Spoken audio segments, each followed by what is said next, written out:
रिहा करो, रिहा करो, रिहा करो। करनाल प्रशासन मुर्दाबाद, मुर्दाबाद, मुर्दाबाद। करनाल डीसी मुर्दाबाद, मुर्दाबाद, मुर्दाबाद। करनाल सामाजिक संस्थाओं की तरफ से डीएसपी करनाल को एक मेमोरेंडम देने इस समय पहुंचे हैं पत्रकार आकर्षण उपल की गिरफ्तारी के बाद, जिसकी लाइव तस्वीरें इस समय देख सकते हैं। धारा होनी चाहिए, इसके ऊपर जो है अटेम्प्ट टू मर्डर नहीं हो जाना चाहिए। जितनी बात है उतना किया जाए, किसी को कोई दिक्कत नहीं है। लेकिन जो इसमें उन्होंने आरोप लगाए हैं वो आरोप अगर आप लाइव वीडियो देखेंगे, उस लाइव वीडियो में कहीं भी प्रूव नहीं होती। पूरी लाइव वीडियो आपके पास है, तो हमारा केवल इतना अनुरोध है कि उस लाइव देखो इंसाफ की भी कोई चीज है जी, इसमें सारी ये सामाजिक संस्थाओं की भी चीज है। सभी सामाजिक संस्थाओं की तरफ से, व्यापारिक संस्थाओं की तरफ से, किसान जो संगठन उनकी तरफ से इसमें ये ज्ञापन है। इसमें सही न्याय होना चाहिए। इस बात का नहीं है कि कार्रवाई, इस बात की है कि जो नहीं बनती थी वो हुई है। जो आरोप लगाए गए हैं वो झूठे हैं, दुर्भावना से प्रेरित है, राई का पहाड़ बनाया गया, तो वो राई रहने दी जाए, कोई दिक्कत नहीं है किसी को। आपकी बात और आपके ज्ञापन की मैं इस हिसाब से रखता हूँ। सच्चाई का निर्णय होना चाहिए, बस सच्चाई सामने। करनाल को एक मेमोरेंडम दिया गया है, जिसकी तस्वीरें इस समय आप देख सकते हैं। जब जब जुल्मी जुल्म करेगा सत्ता के गलियारों से,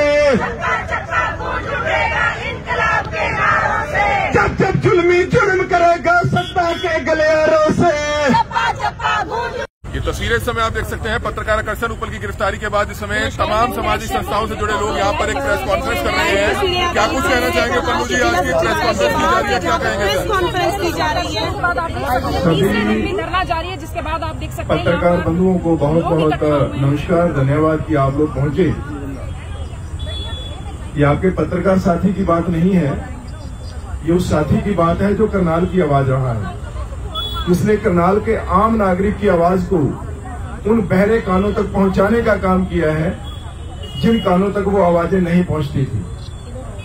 इस पूरे घटनाक्रम पर आज सभी सामाजिक, धार्मिक, व्यापारिक संस्थाओं की ओर से और किसान जो संस्थाएं हैं, संगठन हैं, उनकी ओर से ये साझे तौर पर प्रेस कॉन्फ्रेंस की जा रही है। और इस प्रेस कॉन्फ्रेंस के बाद हम लोग पुलिस अधीक्षक करनाल को तथ्यों के आधार पर एक मेमोरेंडम देंगे। हम लोग केवल इसलिए यहाँ इकट्ठा नहीं हुए कि आकर्षण उपल अंदर है तो हमें उसे जैसे मर्जी रिहा कराना है, ये हमारा मकसद ही नहीं है। हमारा मकसद, हम तथ्यों पर बात करेंगे कि ये जो मुकदमा दर्ज किया गया है, जिन धाराओं में ये मुकदमा दर्ज किया गया है, वो धाराएं बनती ही नहीं है।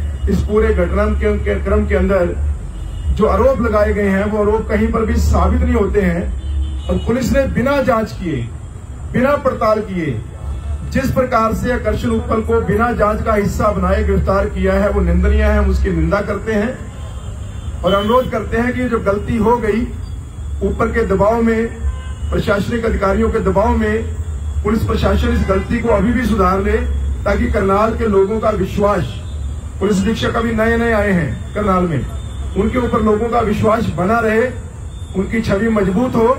इसलिए जरूरी है कि जो गलती हुई है उस गलती को समय रहते सुधार लिया जाए।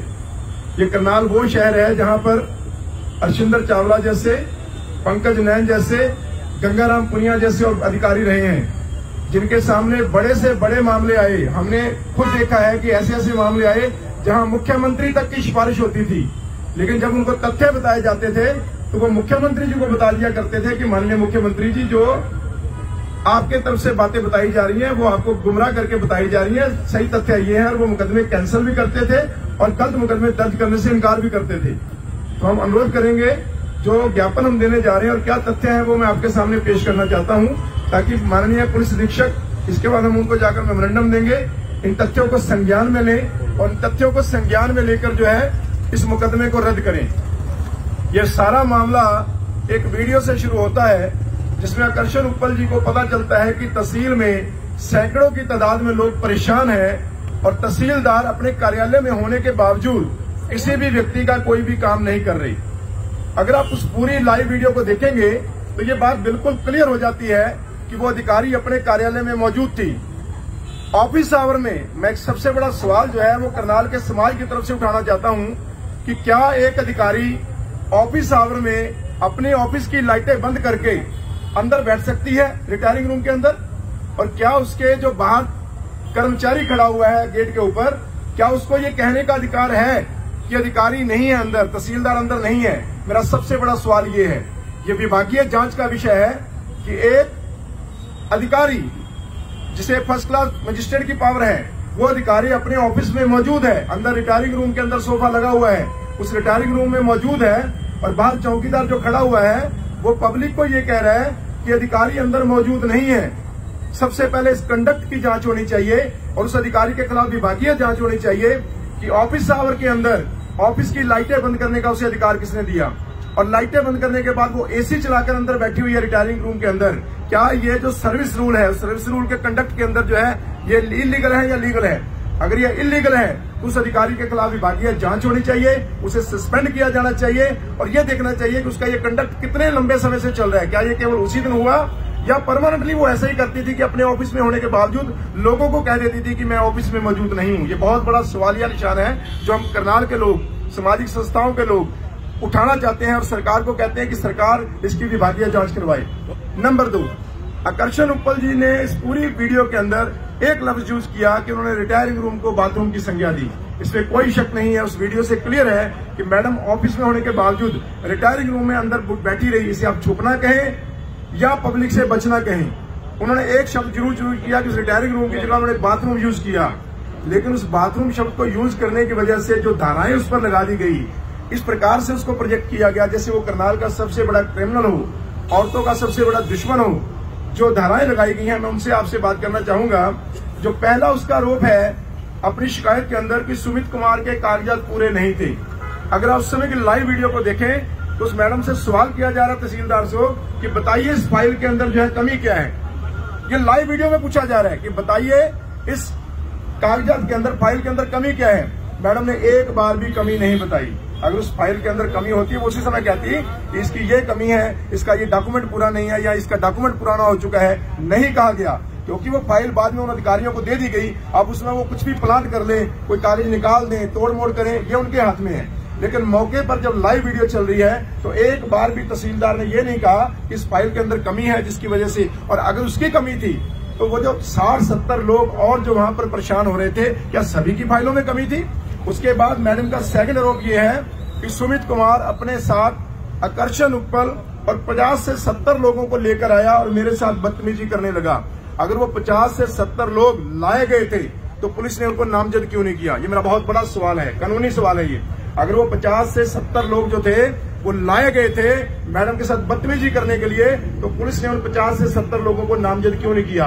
उनको आरोपी क्यों नहीं बनाया? इसका मतलब पुलिस को पता था और प्रशासन को पता है कि वो 50 से 70 लोग वो लोग हैं जो पिछले 1, 1.5, 2 घंटे से वहां परेशान हो रहे थे, अपनी फाइलें हाथ में लेकर वहां पर खड़े हुए थे कि मैडम किसी तरह से आए, हमारी परेशानी सुने और हमारी फाइलें जो है वो ठीक करे। ये बड़ी हैरानी की बात है।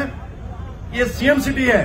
सीएम सिटी को पहले एक ऐसा तहसील दिया जाता है राजपक्ष जैसा, जो पैसे लेकर सबका काम करता है। पैसे दिए जाओ, काम करवाए जाओ, सही काम हो तो करवाओ, गलत काम हो तो करवाओ। और एक मैडम दूसरी उसके बाद ऐसी दी जाती है जो कहती है मैंने काम करना ही नहीं, सही हो तो भी नहीं करना, गलत हो तो भी नहीं करना, मैंने काम करना ही नहीं। ये हो कह रहा है मुख्यमंत्री जी, आपका शहर है, आप यहाँ के विधायक हैं, यहाँ कम से कम एक सक्षम, सबसे ज्यादा पब्लिक की अगर डीलिंग होती है तो वो तहसील में होती है। कम से कम यहाँ एक ऐसा सक्षम तहसीलदार दे दीजिए जो आपकी प्रतिष्ठा को बढ़ाए, उसे धूमिल ना होने दे, उसे कम ना होने दे। दिखा दी कि फोर्सिबली जो है धक्के से जो है मेरी लज्जा भंग करने का प्रयास किया गया, तो ये निहायत शर्मनाक बात है। स्त्री होने का एक नाजायज फायदा उठाने वाली बात है। और मुझे लगता है कि पुलिस अधीक्षक को जो है और उच्च अधिकारी डीजीपी साहब तक ये बात जानी चाहिए। हम जो ज्ञापन दे रहे हैं उसकी कॉपी डीजीपी को भी भेज रहे हैं, हम हाईकोर्ट के चीफ जस्टिस को भी भेज रहे हैं कि इसकी जांच जो है की जाए कि क्या वास्तव में जो बातें लिखी गई हैं इनमें से एक भी बात उस लाइव वीडियो के अंदर जो है कहीं नजर आ रही है। अगर नहीं नजर आ रही तो इसके खिलाफ 182 का मुकदमा दर्ज होना चाहिए। और ये कहा गया कि मुझे देख लेने की धमकी दी गई, मुझे जान से मारने की धमकी गई। पूरी वीडियो में दिखाइए कहां पर जान से मारने की धमकी दी गई है। मित्रों, मैं बड़े स्पष्ट शब्दों में कहना चाहता हूं, ये करनाल के पूरे समाज की ओर से ये 182 का मामला है। झूठी शिकायत देकर एक शहर के मुअज्जिज पत्रकार को फंसाने के लिए किया गया षड्यंत्र है। इस षड्यंत्र में झूठी शिकायत देने के लिए तथ्यों के आधार पर मैडम तहसीलदार के खिलाफ जो है 182 का मुकदमा, 182 की कार्रवाई होनी चाहिए। इस पूरे मुकदमे को रद्द किया जाना चाहिए, 182 की कार्रवाई होनी चाहिए और कंडक्ट है उसके खिलाफ है, इसकी विभागीय जांच होनी चाहिए। और जब तक ये जांच पूरी नहीं होती मैडम को सस्पेंड किया जाना चाहिए। और मेरे मुख्यमंत्री जी से हाथ जोड़कर अनुरोध है करनाल के समाज की ओर से कि करनाल में सबसे ज्यादा रश तहसील में होता है। एक ढंग का तहसीलदार हमें दे दो, ना राजबख्श जैसा दो जो पैसे लेकर काम करने वाला हो, ना मैडम जैसा दो जो काम करे ही ना। एक ढंग का तहसीलदार दे दो, यहाँ लोगों के काम हो जाए। 2024 आ रही है, इन्हीं लोगों के पास आपने फिर से आना है और इन लोगों ने भी आपके पास आना है। तो कम से कम एक ढंग का तहसीलदार ऐसा दे दो जो लोगों के काम करे और आपकी छवि को जो है बढ़ाए, उसको छवि को खराब ना होने दे। ये हमारा अनुरोध है।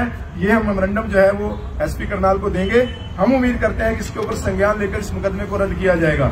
अगर ये मुकदमा रद्द नहीं किया जाता तो करनाल के लोग इस संघर्ष को आगे बढ़ाएंगे। आज जितनी संस्थाएं आई हैं, कल को और लोगों को गांव-गांव से संस्थाओं को हम लोग इकट्ठा करेंगे। सभी किसान जथेबंदियां इकट्ठी होंगी।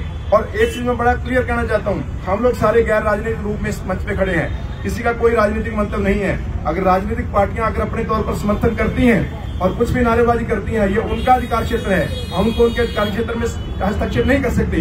हमारा बड़ा क्लियर है कि जो अन्याय हुआ है उसे न्याय में बदला जाए, जो मुकदमा गलत दर्ज हुआ है उस मुकदमे को रद्द किया जाए। और मैं अनुरोध करूंगा भाई औरंग जी से, क्योंकि किसान जथेबंदियां बड़ी रूप में इसमें पहुंची हैं, तो औरंग जी भी इसमें रखें और भी कोई किसान जथेबंदी से लीडर हो इसमें बात करना चाहे या कोई और समाजी साथी बात करना चाहे तो कह सकते हैं। किसान यूनियन की ओर से भी हम यही करनाल के प्रशासन को और मुख्यमंत्री को यही कहना चाहते हैं, जो आपने ये तानाशाही और गुंडागर्दी करने की कोशिश की है, करनाल इसको बर्दाश्त नहीं करेगा। इस मामले में पूरा करनाल, सभी समाज, सभी संस्थाएं बिल्कुल साथ खड़े हैं और इस संघर्ष को कितना भी लंबा करना पड़े। पर मुख्यमंत्री को कहूंगा, जो आपकी पर्सनैलिटी है उस पर ऐसे काम नहीं जचते जैसा काम आपने ये किया। आवाज आप दबाना चाहते हो, ये आवाज कई गुना और होके बुलंद होगी। तो हम सरकार को भी चेतावनी देते हैं और इस प्रशासन को भी, इस एसपी साहब को भी, आप अपनी छवि को सुधारो। यदि करनाल में आए हो तो गंगाराम पुनिया जैसा एसपी यहाँ पर रह के गया है, तो आप उसका देखो, उस पर लोग करनाल के कितना विश्वास करते थे। और इस प्रकार से जो ये पर्चा दर्ज किया इसको रद्द किया जाए। जब तक रद्द नहीं होता तब तक ये संघर्ष जारी रहेगा। हम टिक के बैठने वाले नहीं है और ना ही अपने पत्रकार साथियों को अकेला छोड़ेंगे, ना ही इनकी बात दबने देंगे।